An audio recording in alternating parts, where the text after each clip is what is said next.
Hello అండి. ఈరోజు మనం ఈ వీడియోలో రాగి ఇడ్లీ చాలా సింపుల్గా ఎలా తయారు చేసుకోవచ్చో చూద్దాము. దీనికోసం ఒక గ్లాస్ వరకు మినపగుండ్లు, 2 గ్లాసుల వరకు రాగులను వేసుకొని 4 సార్లు బాగా కడిగి ఒక 5-6 గంటల పాటు వాటర్ వేసుకొని నానబెట్టుకుంటున్నాను. మనం పిండి పట్టుకునే ముందే ఒక పావు గ్లాస్ వరకు ఇడ్లీ రవ్వ కూడా నానబెట్టుకొని పక్కన పెట్టుకుంటే సరిపోతుంది. ఇప్పుడు ఒక మిక్సీ జార్లో మనం నానబెట్టినటువంటి మినపగుండ్లు, రాగులు వేసుకొని పిండి పట్టుకోవాలి. ఇప్పుడు వీడియోలో చూపిస్తున్న విధంగా పిండి పట్టుకుంటే సరిపోతుంది. ఈ పిండిని వేరొక గిన్నెలో మార్చుకొని మనం ముందుగానే నానబెట్టుకున్నటువంటి ఇడ్లీ రవ్వను 2-3 సార్లు బాగా కడుక్కొని వాటర్ లేకుండా పిండి వేసుకొని ఈ పిండిలో వేసి అంతా ఒకసారి బాగా కలుపుకొని మూత పెట్టుకొని పక్కన పెట్టుకుందాం. ఈ పిండి మర్నాడు ఉదయం కల్లా చక్కగా పులిసిపోతుంది.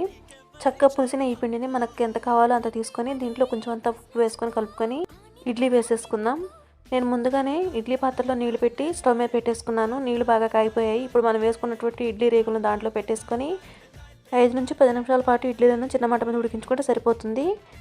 ఈ ఇడ్లీలు మామూలు ఇడ్లీలాగే చాలా సాఫ్ట్గా ఉంటాయి. ఈ వీడియో మీకు నచ్చినట్లయితే సబ్స్క్రైబ్ చేసుకోవడం మర్చిపోకండి. Thank you for watching.